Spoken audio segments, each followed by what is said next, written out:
The instruments that we are using are very similar to what your dentist uses, only they're just very, very large. We use a mirror that is about 8 times larger than what the mirror that your dentist would use. Molar extractors that we utilize to grasp the tooth, clamp onto it, and then wiggle it, and that's a highlight of some of the instruments that we use during the extraction process.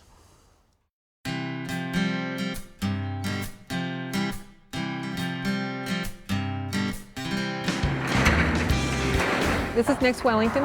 I bought him as a 3-year-old. He's 19 now, and he's just an incredibly kind horse and a member of my family. Taught my daughter how to ride. Does okay at the horse shows every once in a while when he feels like it. We had his teeth floated and saw he had a little crack in a tooth. He seems to be not gaining as much weight as I'd like, and I can imagine he might have a headache even though he hasn't told me. Sure, I'm a little nervous. My kids would say he's more like one of my kids than they are, but I want it to go well and I don't want him to be in pain.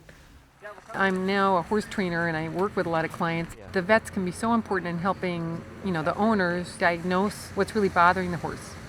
So Vanessa, today what we'll do is, since it's been a little bit of time since we kind of worked it up, we'll get him prepared for surgery, which will be a nerve block, okay? And we'll clean out his mouth nicely and get him so that he's very comfortable. You ready, Bubba?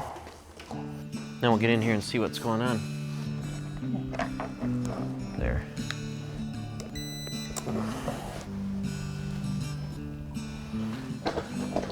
You found it?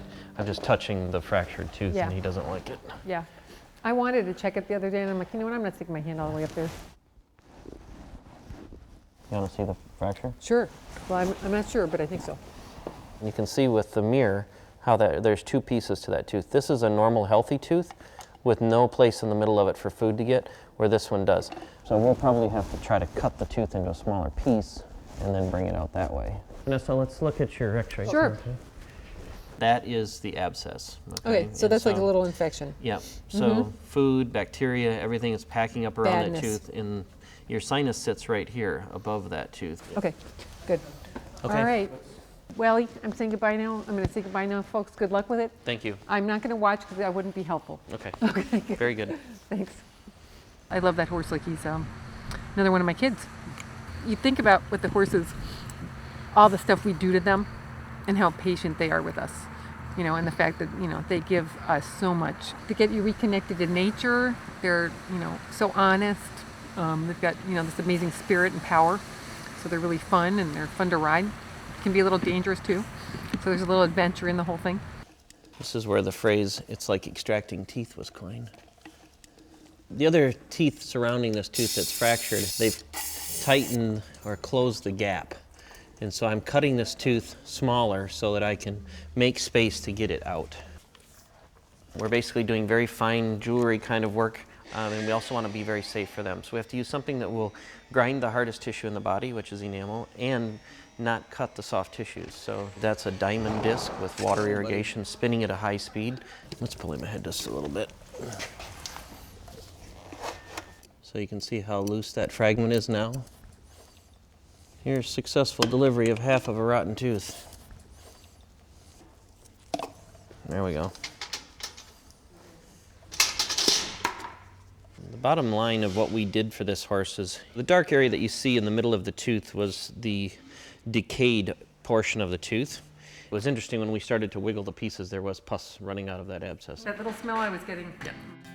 We're plugging the vacated alveolus, or where the tooth used to be.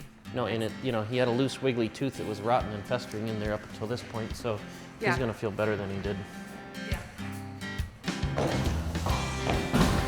We've got a tooth out today.